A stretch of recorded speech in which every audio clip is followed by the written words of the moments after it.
We are recording on Monday, February 19th, 2024 at 1:40 p.m. Eastern Time with the one and only Dr. Robert Malone, who is in his for people who can't preemptively detect sarcasm, is in his CIA best suit, looking right out of the original days of the agency. And we're going to talk about Fallout, the short film, I suppose, that you're in, about covering up the origins of Wuhan. And the reason why I'm jumping into it immediately is I'm pretty sure everyone knows who you are, but I want to not recap, address one of the more interesting takes that you had about why we're seeing the actions that we're seeing now, and it's one that I hadn't thought of, and it seems that people might be maneuvering for an expected Trump victory in the fall, which I thought was kind of fascinating. It does seem that Fauci's getting ready to be hung, and everyone else is kind of maneuvering. It's that feeling when when you've had a substitute teacher for a couple weeks and you've been giving her hell, and then she says the teacher's coming back tomorrow, and you and all your friends, you and all your shithead friends, realize that you're about to be crucified for everything you've done. It I hadn't thought about it, but it kind of seems like that vibe might be going around. But could you maybe touch on that, Dr. Malone? So a couple things, Tommy. Sure. Fallout is, thanks for the shout out on that. Yeah. So that's a new weekly series Okay. that I'm doing. It's a half an hour. I think it runs Mm-hmm. at 9 or 9:30 on Fridays. And it's a production of the Epoch Times involving myself and Yanya Kalik.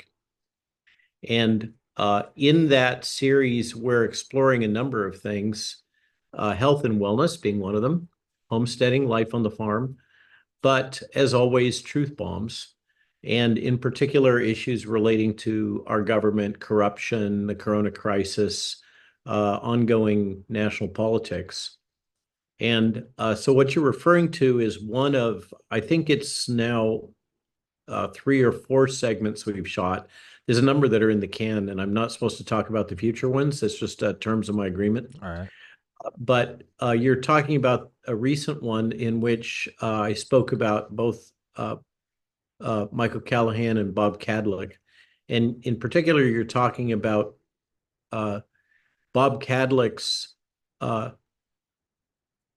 very active uh, um, discussions with the likes of Sherry Markson of Sky News Australia, which, by the way, Sky News Australia is a separate company now from Sky News UK. So Sherry Markson is a investigative reporter working for Sky News Australia, who had done a deep dive into, in particular, the cover-up in the Wuhan lab leak story, and had directly interviewed Bob Cadlick. So then the next obvious question is, who is Bob Cadlick? Bob is one of the living. I mean, there's others like Phil Russell that preceded him that have now passed away, that were central in the development of the biodefense industrial complex, let's call it, or we used to call it the biowarfare program. It got kind of transformed after signing of the agreement regarding biowarfare. But Cadlick is, I mean, he kind of personifies deep state. If you want to put a label on somebody, uh, I do not have confirmation that Cadlick is intelligence community, but he has a lot of the hallmarks of intelligence community. And he was referred to by Callahan, who absolutely is currently a retired CIA officer, referred to by Callahan as somebody that Callahan felt the need to protect in a very unusual way. And Callahan's association during COVID with Cadlick was a very close and personal one. And uh, um, but Michael Callahan was not clear to me if he was retired CIA at the start of the uh, um, cascade of events around the Wuhan Institute of Virology in 2020. But he soon after calling me on January 4th began to report to Bob Kadlec directly and act as, in many ways, as his lieutenant or a functional agent of Bob Kadlec and his interests. And Michael was brought into the government in that role in kind of an informal way. Kadlec was serving under Trump as the Assistant Secretary for Preparedness and Response, or ASPR.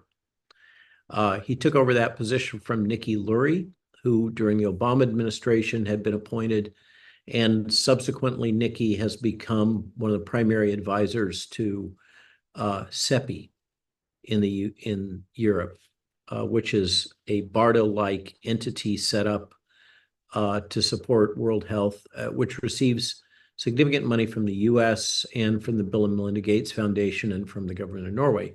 So that's just some insider baseball having to do with the Assistant Secretary for Preparedness and Response, who reports to Secretary of HHS, who reports to the president. So Kadlec was third down from the president, or you could say second down, I guess. In the org chart, he was at the third tier and responsible for a very large chunk of budget having to do with biodefense programs, including both drugs, diagnostics, and vaccines. So what happened under Trump in terms of Operation Warp Speed was the product of a joint program proposed and administered primarily by Bob Kadlec and Peter Marks at FDA. So Kadlec and Marks were the two principal players in the creation of Operation Warp Speed. Sorry, I was not responsible for that. I just want to be clear on that. Just like I wasn't responsible for remdesivir.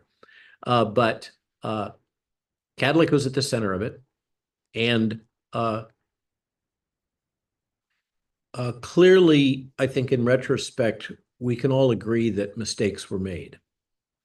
And those mistakes included the concerted effort to basically propagandize around the origin of the virus at the Wuhan Institute of Virology and whether or not it was an engineered product, an engineered biologic virus, or whether it was of natural origin.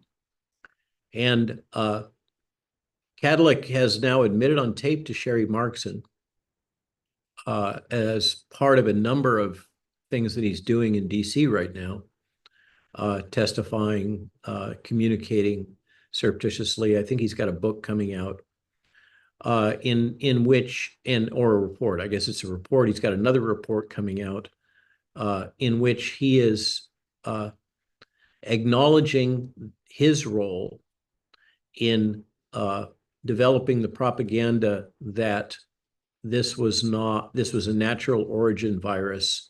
It wasn't an engineered pathogen. And he's admitted to having done so in coordination with Tony Fauci. So that's the gist of the stuff that we were talking about in that episode of Fallout, is that Kadlec is now strangely acknowledging these things. It's inconceivable to me that Bob Kadlec would be making these kinds of statements, and rather odd that he would be making them to an offshore reporter, investigative reporter. Why would he choose to communicate to Sherry Markson if he was still in tight with the CIA and Atlantic Council leadership that is controlling much of the messaging in the likes of, say, New York Times and Washington Post? He would go to one of those outlets.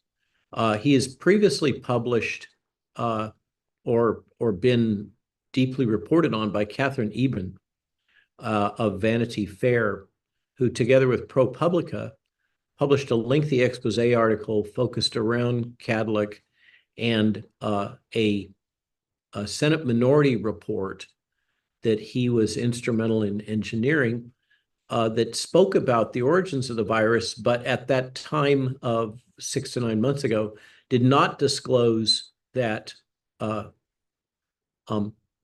that Cadlick had cooperated with Fauci to suppress the lab leak hypothesis. So that, as when that essay came out,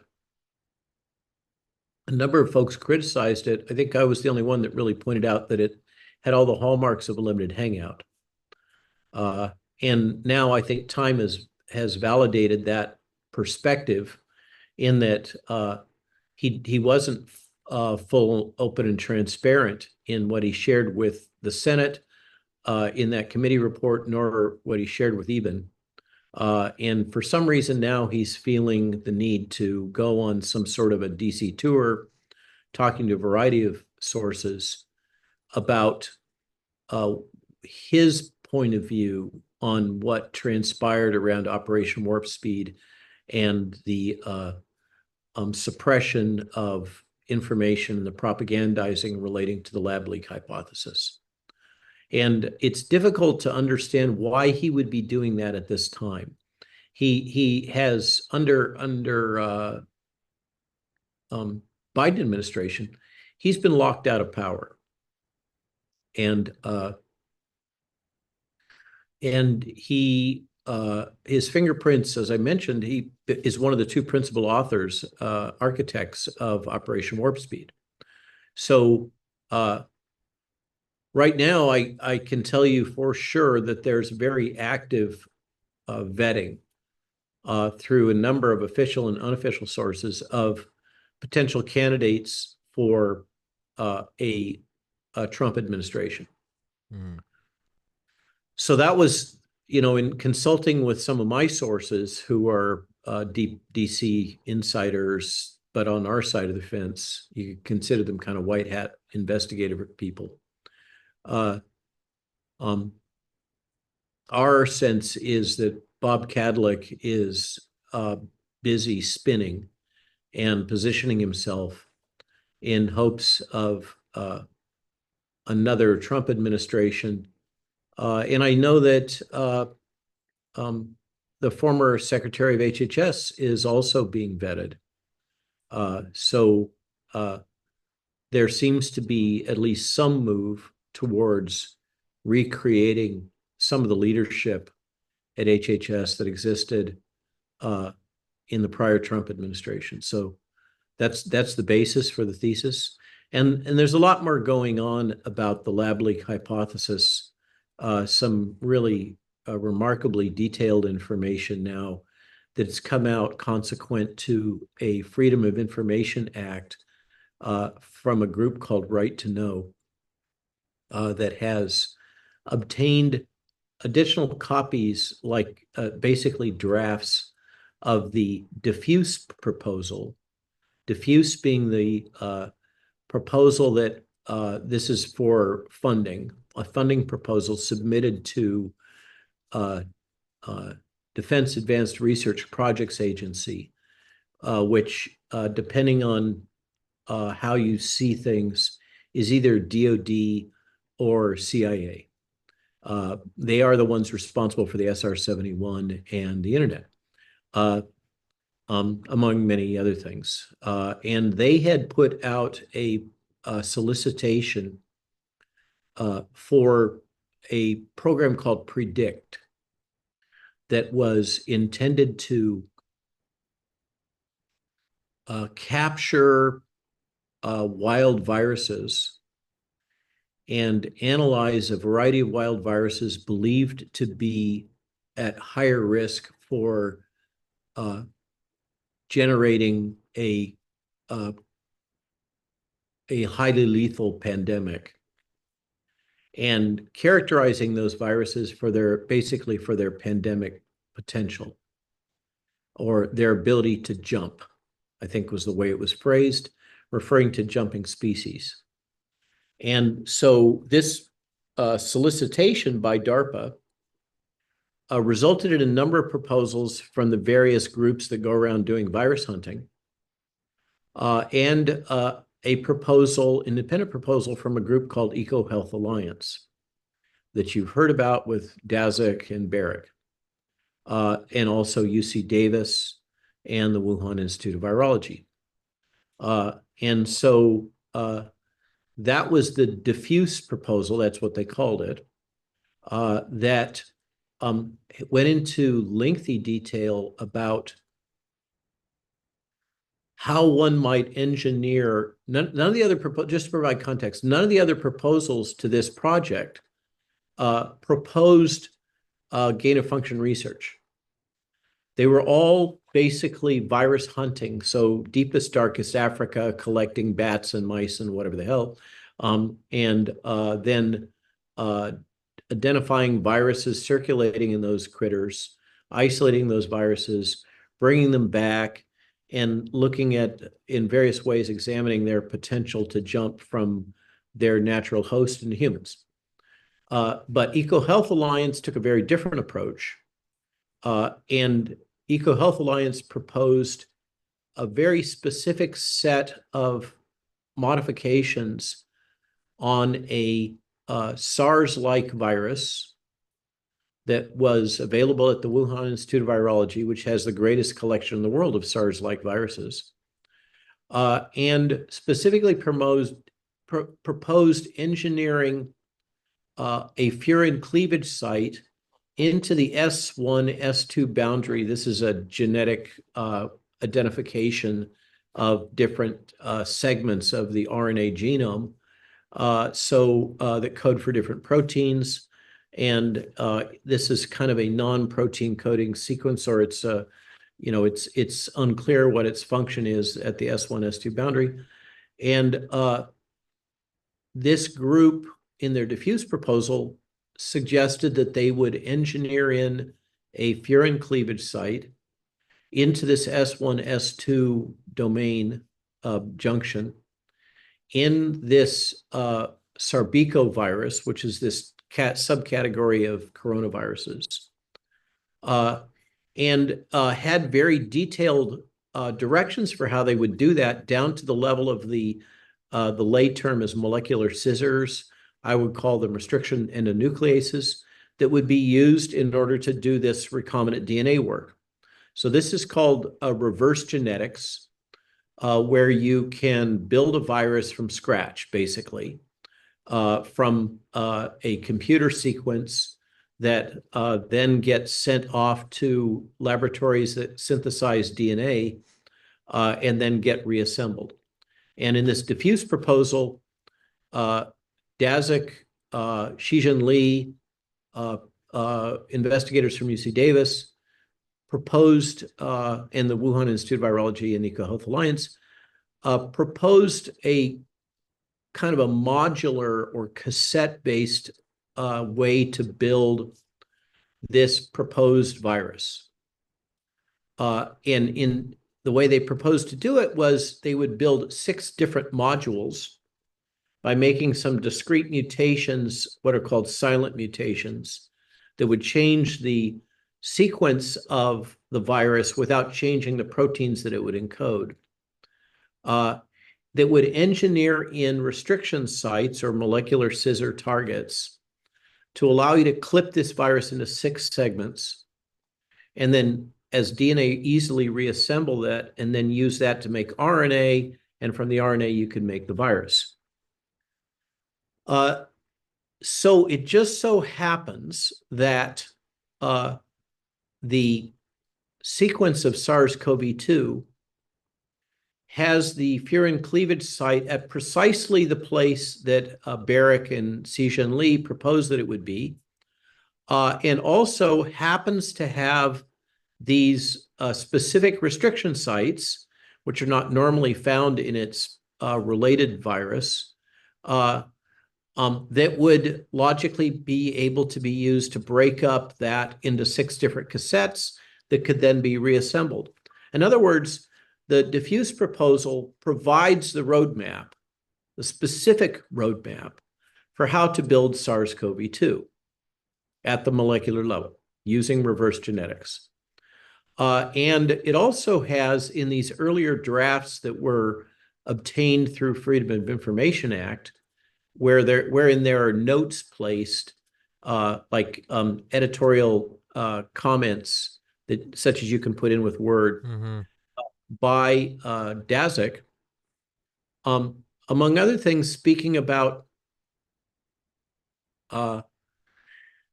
the proposing to the government that this work would be done at BSL-3 in US labs.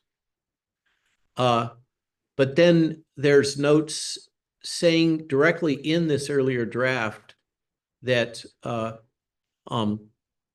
US Right to Know managed to obtain from EcoHealth Alliance.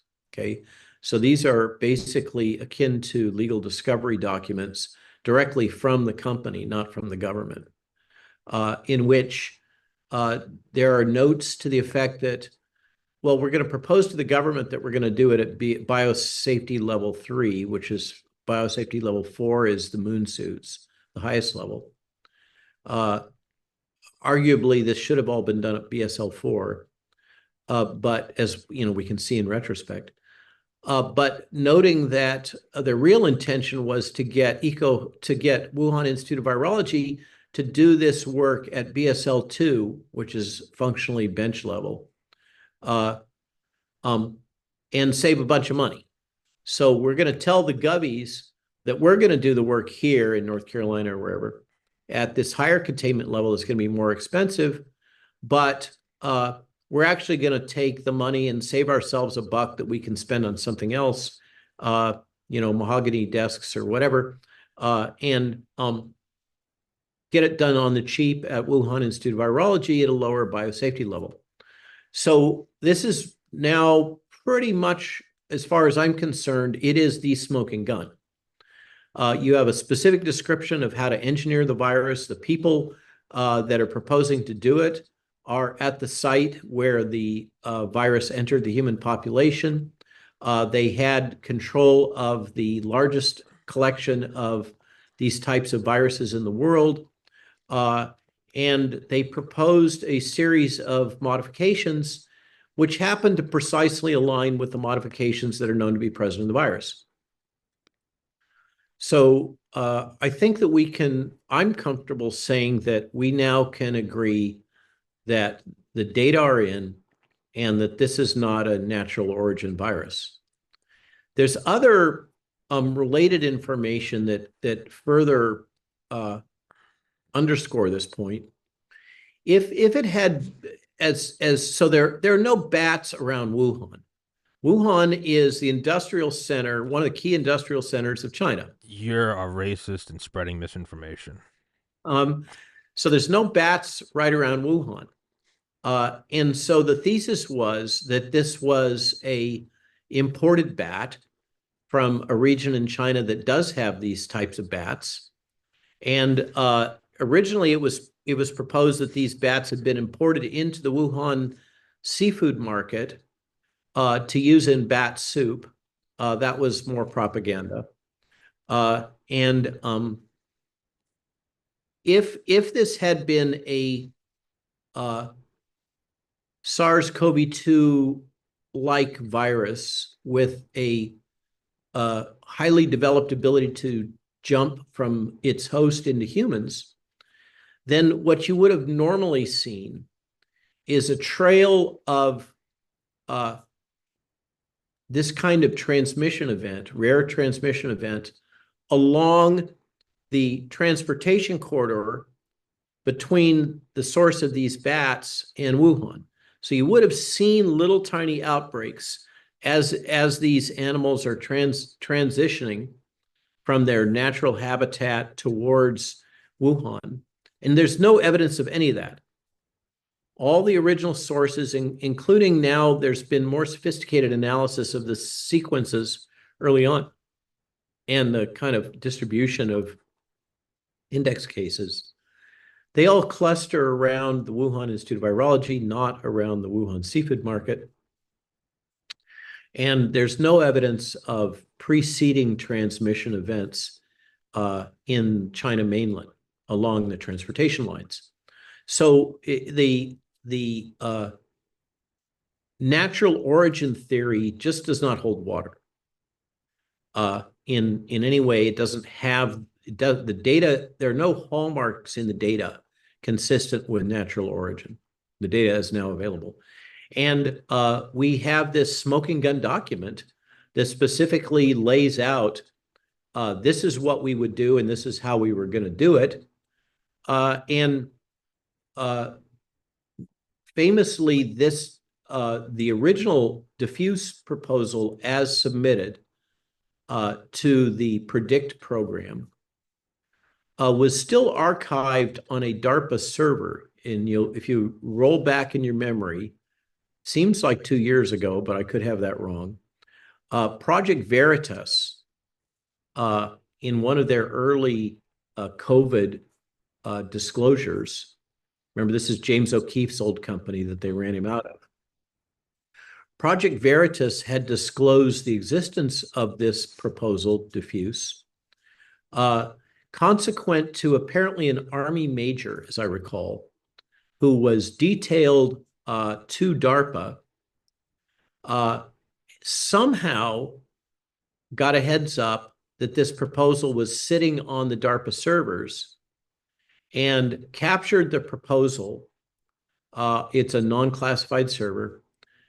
Forwarded it. The story is that he forwarded it to his Army supervisor contacts at the time when he was detailed in DARPA. And they evaluated it, thought that it was genuine, and somehow in that chain of transmission, it got leaked to Veritas. So we'd all seen this diffuse proposal about 2 years ago, but no one was able to verify chain of custody. But now what we have, in addition to that original source proposal, is we have these draft proposals that show it in evolution prior to submission that reveal these additional characteristics that I've just summarized for you. So that's where that stands. So hence now what's happening, because in part the Select Committee on Coronavirus and the House,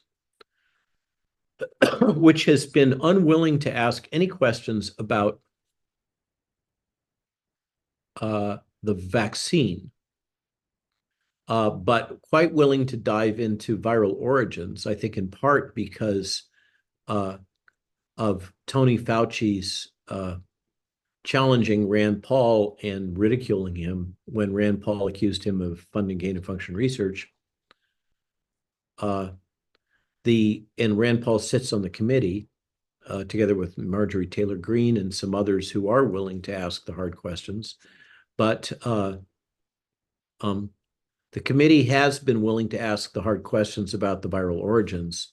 And so we now really have a pretty substantial cascade of details around the role of the CCP, the People's Liberation Army, and the U.S. government, together with the Canadian government, participating in this cascade of viral engineering, which has all the hallmarks of having been the source for the SARS-CoV-2 virus.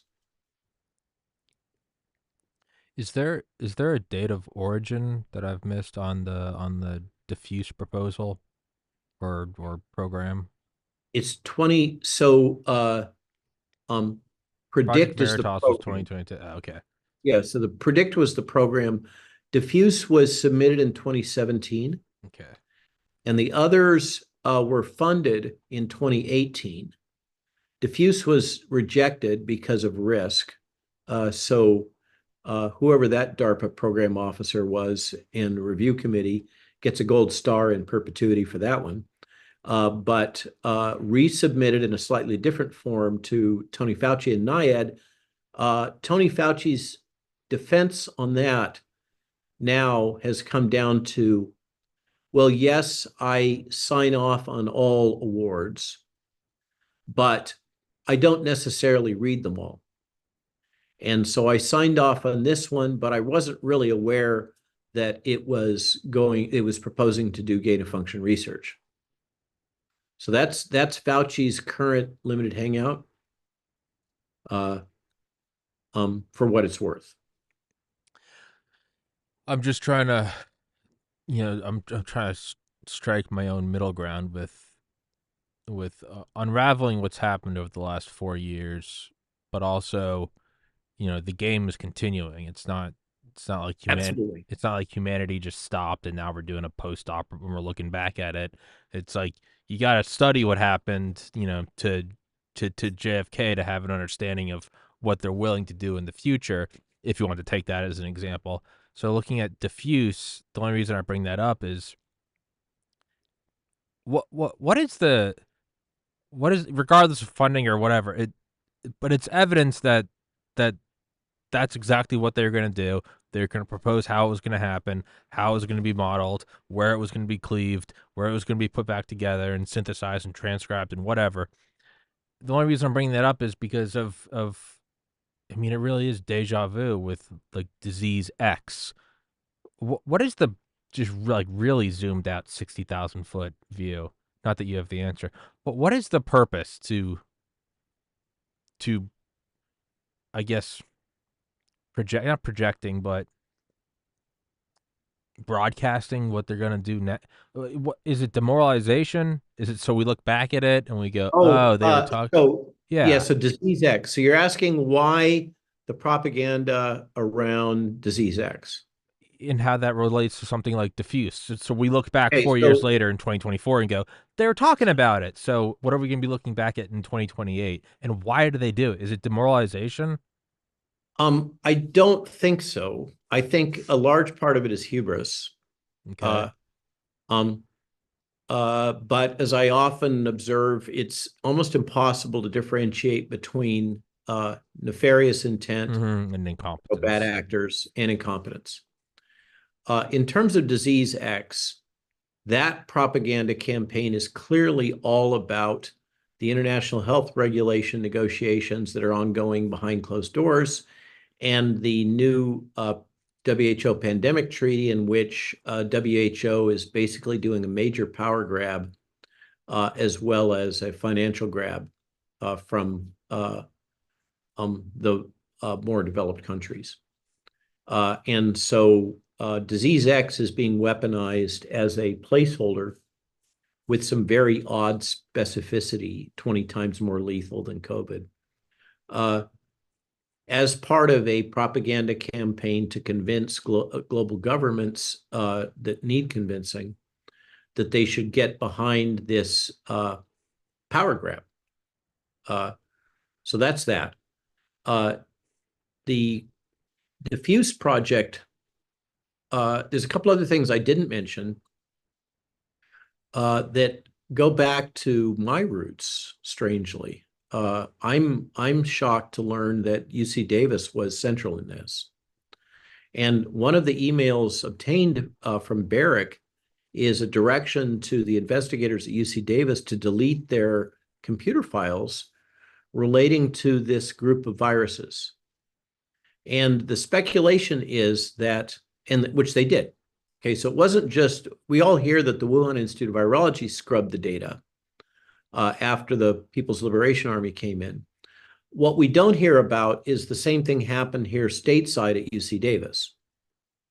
And the thinking is, in both of those cases, why scrub this data? And the working hypothesis is that the data had to be scrubbed, this sequence data, because it would demonstrate conclusively that the sequence of SARS-CoV-2 was known before SARS-CoV-2 technically existed. Yeah. Okay. So that's that. Now, so now I've established, that uh, I'm sure George Webb will now weaponize this in some way. Uh, my origin story with UC Davis includes my objecting to a key laboratory that was performing gain of function research back in the day, involving making HIV simian immunodeficiency virus hybrids and inserting human cytokine genes into them to make them more pathogenic. So they were trying to recreate the disease of human AIDS in a monkey model by making chimeric viruses between the simian AIDS virus and the human immunodeficiency virus. And when that wasn't good enough, then making it even more pathogenic by inserting human cytokines gene segments into that hybrid virus. So that's full-on gain-of-function research being done in the mid-90s by what appears to have been a precursor group to this one that was in bed with EcoHealth Alliance. So what I can tell you from direct experience with these folks is, yes, I got blowback for complaining that they didn't go through the proper channels to get approval for what was clearly a biohazardous set of experiments, but they had a sense of entitlement that they should be able to do this kind of research. There is among, and I think this is one of the key factors in all of this, the diffuse proposal and what appears to be the origin of SARS-CoV-2 was the consequence of a kind of an improbable alliance between CCP and PLA via Wuhan Institute of Virology. The US government, keep in mind that the amount of money that came from Fauci's NIAID was relatively modest compared to the amount of money that came from DTRA, Defense Threat Reduction Agency, Threat and Mitigation Branch, and USAID. So the bulk of the money that went there was from USAID and from DTRA is full on DoD. It's not hybrid DoD CIA. It's full metal jacket DoD. Yeah. These are the guys that scooped up the loose nukes in the former Soviet Union. That's their origin story as a government entity or a DoD entity. So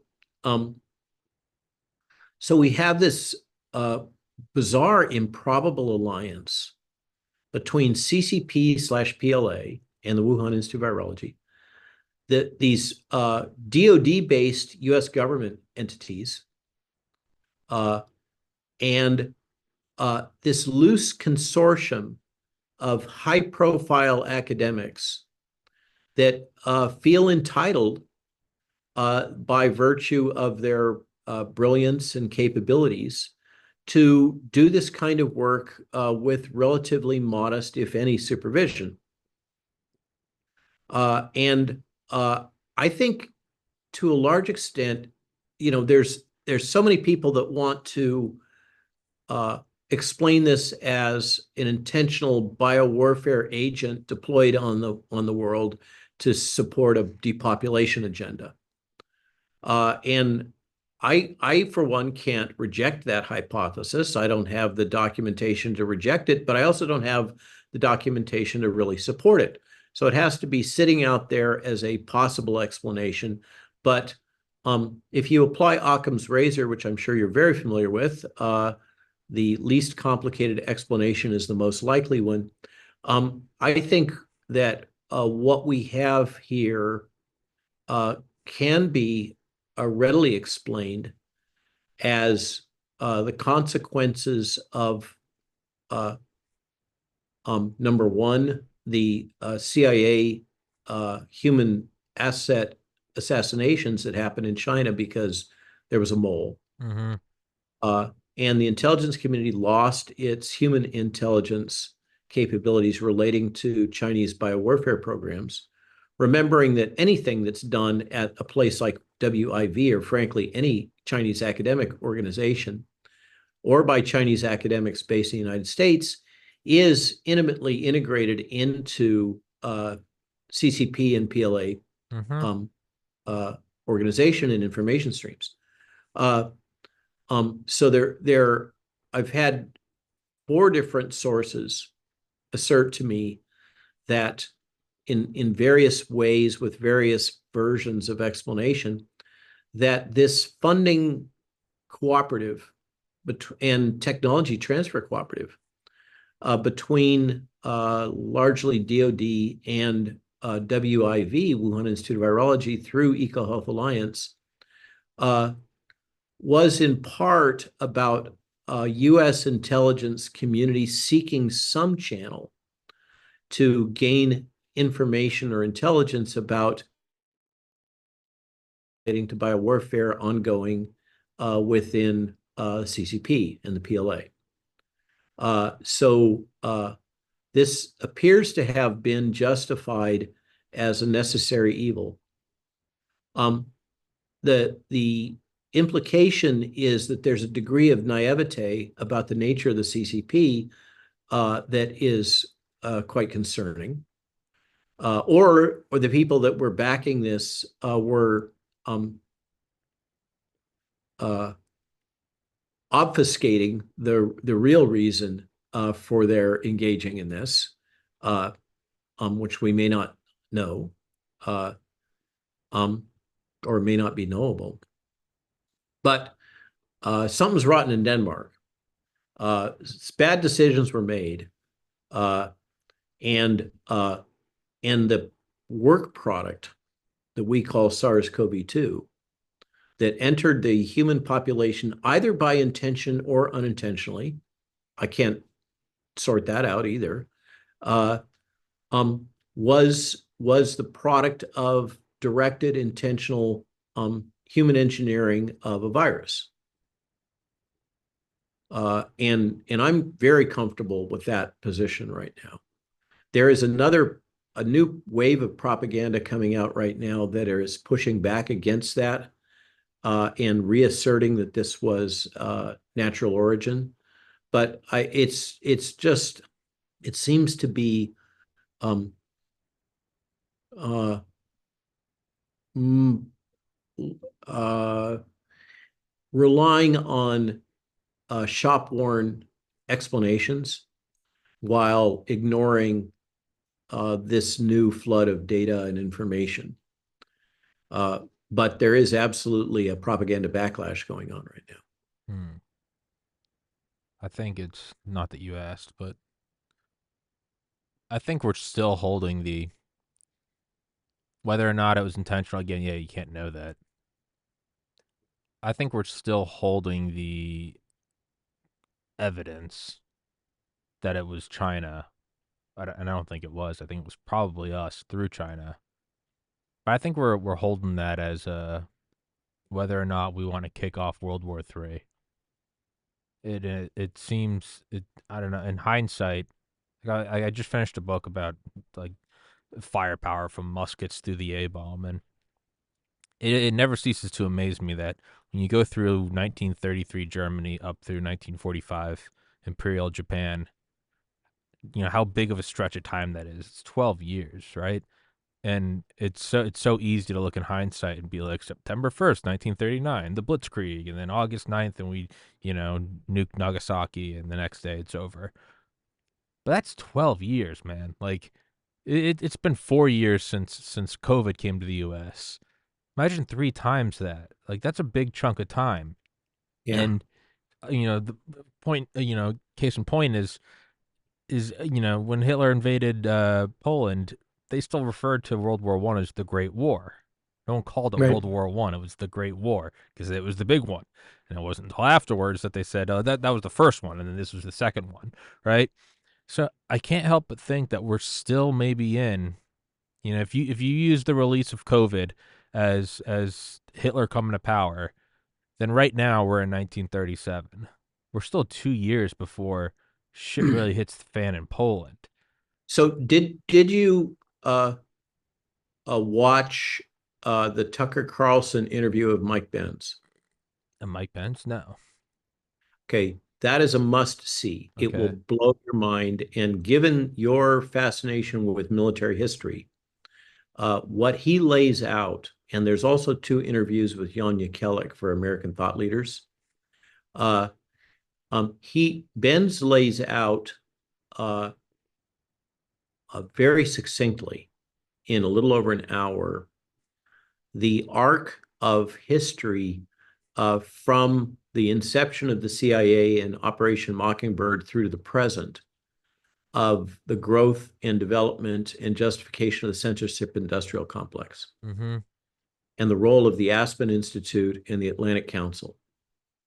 And he does it in amazing detail with um, uh, just a stream of historical event references through that timeline that I'm positive you are going to find fascinating. Now, what we did with Tucker's permission is to take that interview, have it transcribed, and then loaded it up natively on Substack. So you can, because Ben speaks very rapidly. He sounds like a New Yorker on caffeine. Um, and so a lot of people have trouble following it. And then it's just chock-a-block full of specific references to individuals and programs and events that unless you're well steeped in this, you're not going to be able to follow. So you can find that on our Substack, uh, and I invite I think Tommy, you in particular, but your audience probably in general will very much benefit from watching that video, and you will not see the arc of post World War II human history and United States history in the same way. Yeah. We have actively manipulated basically uh, the CIA and the intelligence community have made the European Union into a vassal state. Yeah. And we've done it through a variety of different mechanisms, German Marshall Fund, of course, but every bit through the implementation of propaganda and censorship technologies, and are continuing to do so in U.S. efforts to control Twitter and Elon Musk, for example, by using European Union as a surrogate. Uh, and when you get finished with that, that's today's essay I'm in the middle of right now. It's almost wrapping up when our time to podcast came up.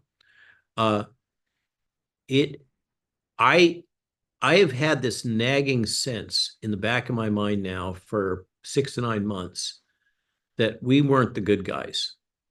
I didn't jump wholeheartedly into this um, thesis that the USA was at the center of this collusion with the Wuhan Institute of Virology. But I was kind of dragged into it by the preponderance of the data. But then you take that and the disillusionment that I experienced uh, over the last 4 years in directly being a target of a lot of these propaganda techniques and censorship techniques, et cetera, and coming to terms with what that means, that, a little guy of no particular importance sitting in his farm, writing essays and posting things with his wife would become a significant target for the censorship industrial complex, and how that works and why it works, that they would perceive me as a threat sufficient to deploy this kind of capability. And, such as illustrated when I went on Rogan and spoke about the mass formation hypothesis, and Google started manually That was editing search funny. results. That was funny. Um, but that's Google's modus operandi. They do that. Yeah. It turns out that what I experienced was just one of many examples. And this is the consequence of a multi-year concerted campaign to integrate the U.S. government and, in particular, the intelligence community into tech. Mm-hmm. to preserve democracy. And what that means, that phrase that we've heard again and again and again, we need to save democracy by censorship, by preventing misinformation. Uh, what that is a justification, rationalization for the need to shut down alternative speech that is not coming through approved channels. Because there was a cascade of events around Arab Spring in particular, Mm-hmm. but a number of other subsequent political turnovers in which it was clearly demonstrated that social media can be extremely disruptive Mm-hmm. for the government and can easily enable revolution and regime change. And in the case of Arab Spring, that was us doing it to them. Yeah. But now what's been seen is that these various, particularly they're labeled as far right or conservative groups, particularly, for instance, the Alliance for Deutschland, AfD, in Germany is a banned party. They are not allowed to communicate on social media, full stop. And by the way, apparently they are currently polling as the majority party in Germany for the upcoming elections. Christine Anderson will be speaking at our International Crisis Summit this week on Friday about that and about the farmer protests, et cetera. I mean, Europe is catching fire right now. And all of this logic of saving democracy through censorship and prevention of free speech is a tacit acknowledgement that we, the United States government, particularly the intelligence community, have actively manipulated approved narratives in order to support those political regimes which we found in our interest and to disrupt or depose those that we did not see as being in our interest since the end of World War II. Mm-hmm. That's what we do. We do it all the time. We do it with amazing capabilities and power. We screen and cloak and mask our activities by saying that it's the Russians that are doing it or the Chinese that are doing it, when in fact we seem to be the main actors, have the most advanced technology. And literally, I've heard this now multiple times. I had inferred it to be the case, and then I've had it confirmed multiple times, and now it's confirmed in the Benz piece or pieces. There was a group established to combat foreign interference in American elections, particularly Russian interference. And we now know that that Russian interference story was false. That if anything, they preferred Hillary over Trump because Hillary would be more predictable. And it was a fabricated CIA planted story. But that was used to justify the build out of this incredible censorship industrial complex, largely within State Department. You remember all the layoffs within State Department when Trump came to office, and there was just howls of outrage. How we were losing all those capabilities. Basically, what happened was I'll hold that thought for the word I was going to use. The individuals who were busy propagating this Russian disinformation story, et cetera, on Trump, suddenly found themselves out of a job.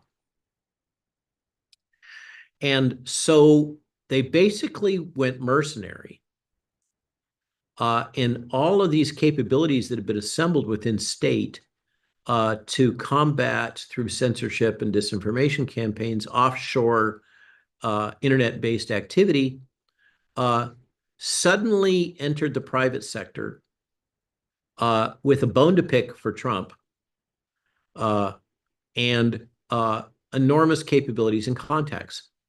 And they turned that capability that had been developed for opposing offshore threats domestically. And then this is gradually through the CISA organization within Homeland Security, and Benz goes through the specific detailed decisions and deliberations that led to the placing of CISA within Homeland Security and why it couldn't be within state and it couldn't be within FBI and it couldn't be within CIA. So they stuck it in Homeland. That is now the organizing hub for all of this censorship, disinformation, propaganda stuff that we've all been subjected to. And the integration of all this together with Twitter, when it was Twitter, Instagram, etc. So, you know, I'm now to the point where my faith, not in the Constitution, not in America and the American people, but in the American government and all the stories that I've been told since I was knee high to a grasshopper and, duck and cover drills in third grade underneath our desks. Bert the Turtle.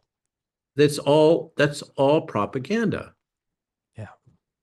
And we've been told just an enormous series of lies. And how do we move forward from that? That's the thing that is most troubling to me. And I've been having chats with some even more senior than I folks that have served in prior administrations, et cetera, about the meaning of all this. I mean, one way to react to this is basically, well, the world's going to hell, but it's going to take it 10 or 15 years. And at least we can talk about it now because there's a good chance, just like if you look back to 4 years ago, it's a faceplant moment. If you look back 4 years ago, how did you see the world and how do you see it now? You're like, man, was I naive? yeah. If you're anything like me. And so the thesis is, well, we actually may be living in the best of times comparatively. If we look back at this 10 years from now, we may not even be able to have this conversation that you and I are having.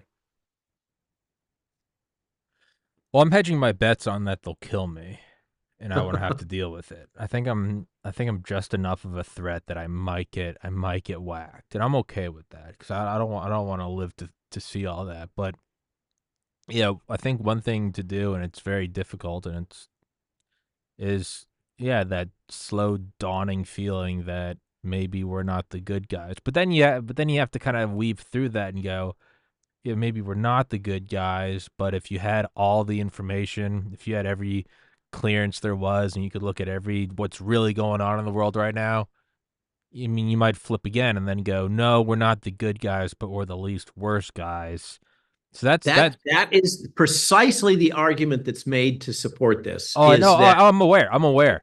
if we don't do this, then the really bad guys will have the upper hand. But much like it's hard to see what's incompetence and what's malice, you also, if you really wanted to take down the U.S. and you knew you couldn't do it toe-to-toe militarily, one thing you would do is start disseminating information about, look, it's all bullshit. You guys always say that you're the least worst. And it's like, but we might also be the least worst. Like if I was a commie and I took over, what I would want people to do is start hating the United States. And I'd be like, look what we always do. Look what we always do. And if you had every clearance, you might look at it and go, yeah, that's kind of fucked. But I'd rather it be us than China. Like, I don't know. I'm kind of arguing about that in this essay today. So very timely, it's on my mind. So basically, we've taken the position, the United States government, State Department, and the intelligence community, that it's okay for us to act as the imperial hegemon, because kind of somebody's got to do it. Somebody will do it. Yeah, and it's okay that we've acted in ways that are consistent with our own economic self-interests at the expense of the interests of other people's, because it's our right to do so because we won World War II, is kind of the argument that comes down. And then it gets really squirrely, where it's no longer, the enemy is no longer offshore, the enemy is domestic, because that's what's happened. And the enemy is the likes of me and you, and with your red, white, and blue sitting behind you. And so we've turned inward onto ourselves, whether or not the bad actors at state and intelligence and the Atlantic Council are actually already co-opted. Are they acting surreptitiously as that's another one that's hard to disambiguate. But we're justifying the most profound aggressive censorship and propaganda capability the world has ever seen being deployed on our own citizens, all wrapped up with a bow under the justification of protecting democracy, which, by the way, I'm sure 20 people will put in your comments. We don't actually have a democracy. We have a representative republic. But that's that. So they've weaponized the term democracy and protecting democracy in order to justify their behaviors. And I argue that what happens when you implement censorship is you prevent change. Censorship and propaganda are about maintaining status quo. And it's a status quo that benefits a particular caste of influencers and oligarchs in the United States, and always has. So it happens to be that what they're censoring, the narratives that they're censoring, is the ones they're promoting, like all these offshore constant wars that we engage in, are in an unbalanced fashion supporting the interests of a small elite within the United States. And what that will do is prevent development of new ideas, innovations, more adaptive strategies, economically, politically, et cetera. That's what censorship does, is it locks things in a way that makes it impossible for new ideas to circulate, because, of course, new ideas are disruptive.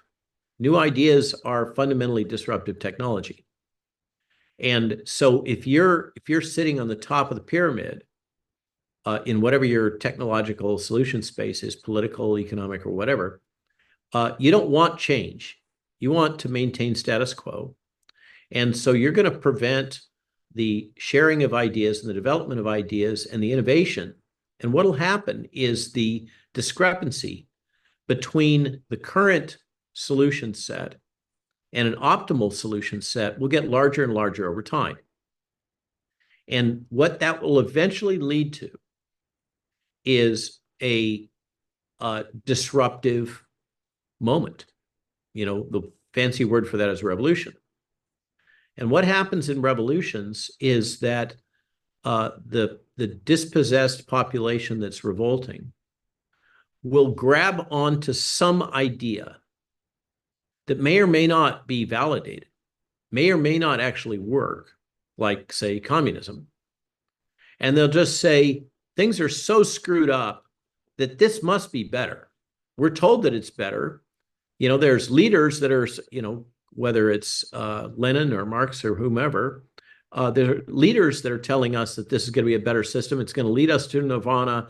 And we're so pissed off about how we're getting used by the current system that we're willing to just take a gamble on this hypothetical new idea. Rather than, if you allow ideas to circulate and you allow a more decentralized political process, what you end up with is incremental change.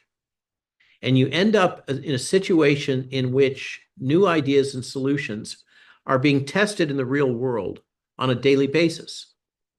And so instead of saying, oh, this is so fucked, let's just try this other system. What you have is an incremental change based on modicums of improvement over time.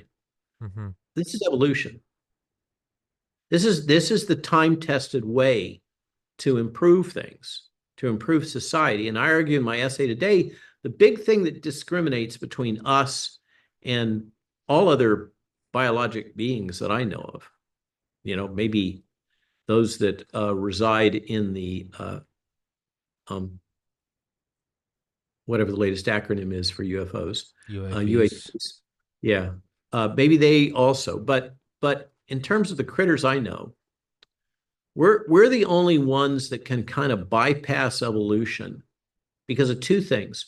We're able to problem solve in real time with tools and other things and technology, and we're able to archive and transmit that information. There's no question that bonobos can develop rudimentary tools and solutions. So to say that tool using is the thing that distinguishes humans is pretty well disproven by modern primatology and animal behavioral research. But I know of no other species that is able to come up with solutions uh, that are based on their thoughts, their ideas, um, to address unmet needs, and then communicate that effectively with other members of their species, and furthermore, archive it. There's just nothing that can do that. And because we can archive and disseminate information and ideas, we're able to evolve functionally at a much more rapid rate than any other species. And I think that's our special power as human beings. And when you implement propaganda and technology at this scale, with this level of capability, basically machines, machine-based algorithms, a transhumanistic future, uh, um, you will stop, you will kill human innovation. And that, I think, is by intent. By those that wish to preserve status quo. But I think their unanticipated blowback or fallout, to bring it back around, is that um, they will stifle innovation. They will stifle adaptation, and they will give rise to a growing disparity between the privileged and the common. And that will lead to an abrupt social change event at some point in time when people get so fed up by, whatever's going on. And that will lead to acceptance of whatever the cool thing is of the moment, Mm-hmm. which is not what we need. And because of globalism, this will all be done on a global scale. Yeah. It's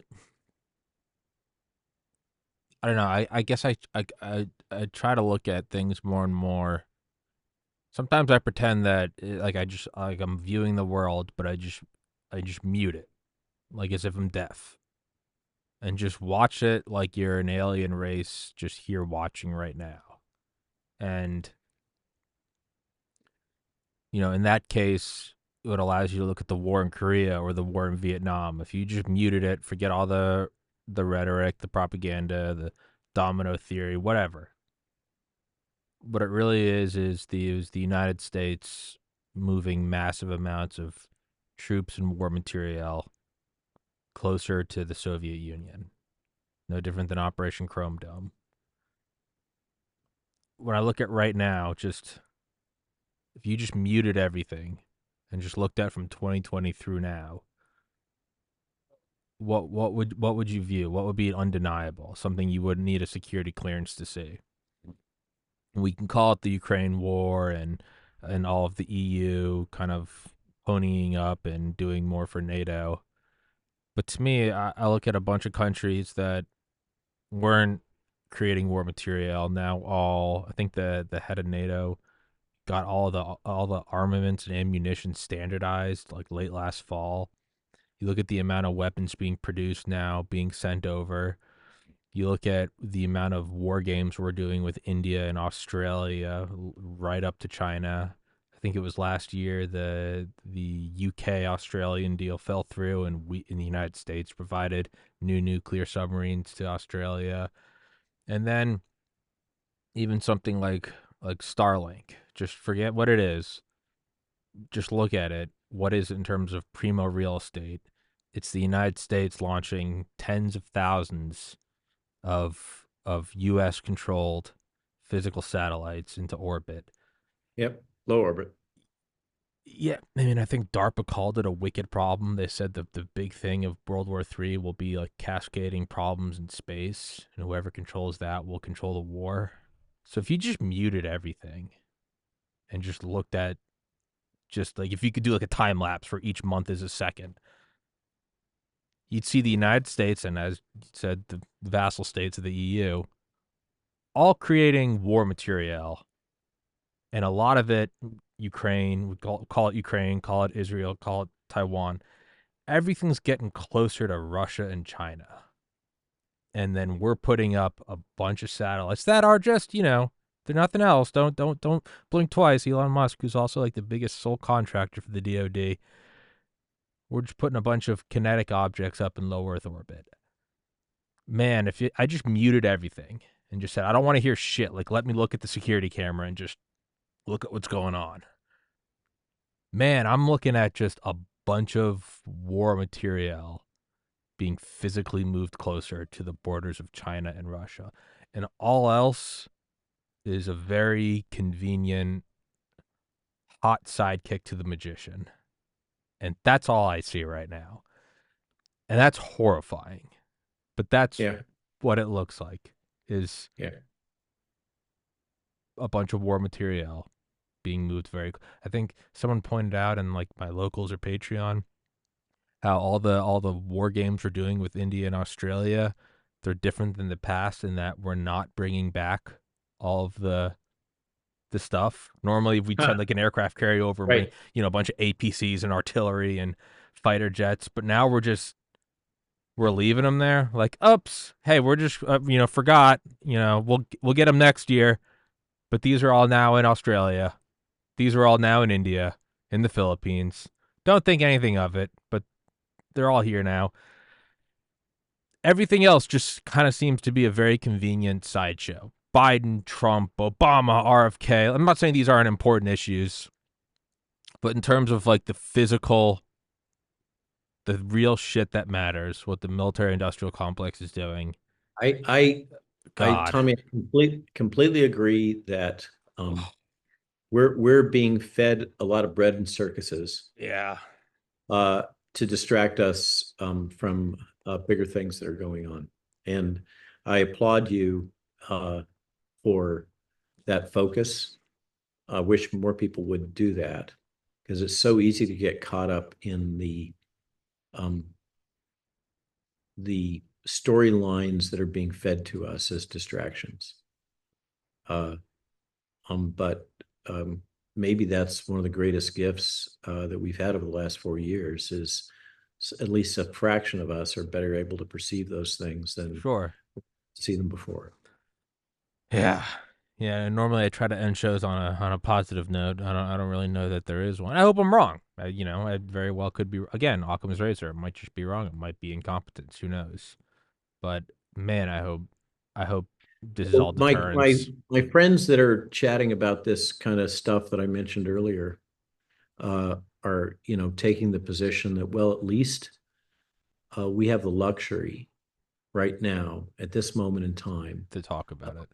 of going down these rabbit holes and thinking about what they mean and exchanging ideas and information. And I believe in I'm believe in team humanity, and I personally think that uh, no matter how dark all of this is and transhumanism and everything else, uh, this is a moment of choosing. And we as humanity are now facing the most clear choice perhaps we've ever had. And I argue that what we've seen in terms of U.S. foreign policy has been narcissistic and immature adolescent behavior. What can I get? How can I turn this to my advantage? How can I take advantage of the situation? How can I make my benefactors more wealthy here, or whatever the thing is? And there is a chance that we could become a more mature global power, focus on our homeland, more clearly define what are our self-interests, and step back towards the constitutional logic that what is the proper role of the federal government? And these excursions are not the proper role of the federal government.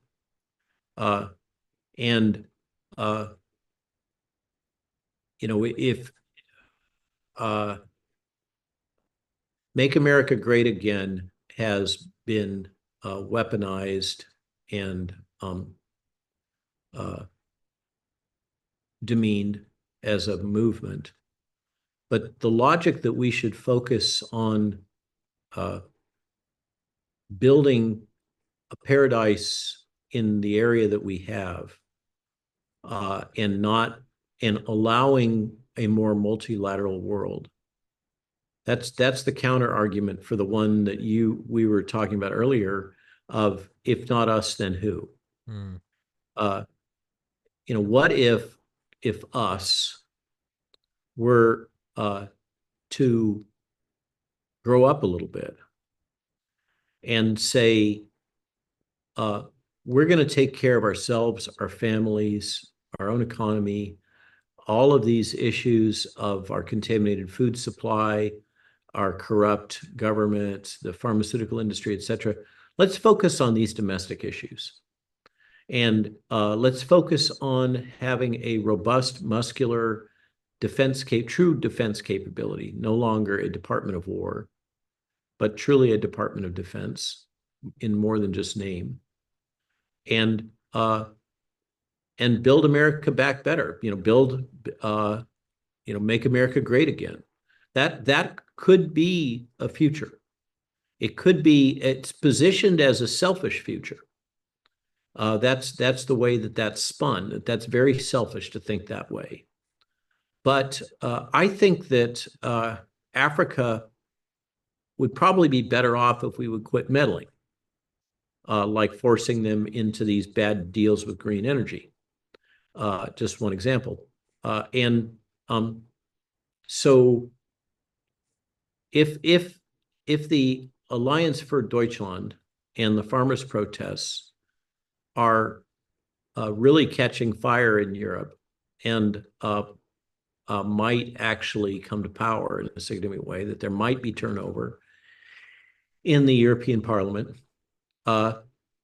then perhaps we could migrate towards a more mature multilateral world, which is where I think we need to be, rather than the imperial hegemon that the United States has positioned itself as, and which is no longer defensible. We're going to be forced into that position whether we like it or not, because the only form of currency that matters a whit is energy. And we're just not playing the energy game very smart these days. And there will be consequences for that. And we will, our standard of living will degrade. And just like Russia had to take a hit when they wound down the USSR, I think there's a chance that we're going to have to take a hit, and that it might not be a bad thing in the long run. Might be a little rough when you're in the middle of it, but kind of a necessary thing if we're going to get to the other side and behave like grown-ups. That's my little tiny smidgen of silver lining. Hey, I'll take it. I'll take it. It's better than mine. It's better than mine. Hit mute. Watch the world. We're going to hell. I'll take Yeah. yours over mine. I hope. I hope so. I do. Um, but for now, Dr. Malone, let's wrap this one up. And I, Yep. I already put into the description the link to the Fallout episode, and obviously it's as always your Twitter, Getter, Substack. It's all in the description. So guys, please go check it out, and the link to your book, Lies My Government Told Me, which in a sense, I guess this entire podcast, this episode was an infomercial for. I It's mean, I just could a further extension. really Yep. could have just slapped the cover of that book on here, and it would have been more. It would have been a more simpler thumbnail. Um, yeah, but as always, Dr. Malone, it's a pleasure talking to you. I know we kind of weave all in and everywhere, but it's kind of hard to not eventually come back to the military industrial complex Yep. when it is the anchor, when it is at the center of the web. Watch that Mike Benz Tucker Oh interview. God. It'll blow your circuits. Oh God. All right. I will. I'll try not to. I don't know. I also gotta watch out for my own blood pressure sometimes. Doing all this stuff it gets depressing. But for now, Dr. Malone, let's wrap this up. Thank you so much for your time, and I look forward to the next one as always. Thank you so much. Thanks, Tommy. Yes, Be sir. good. Yes, sir. Guys, thank you for watching. Recording Take care, stopped. everybody. God bless. Peace.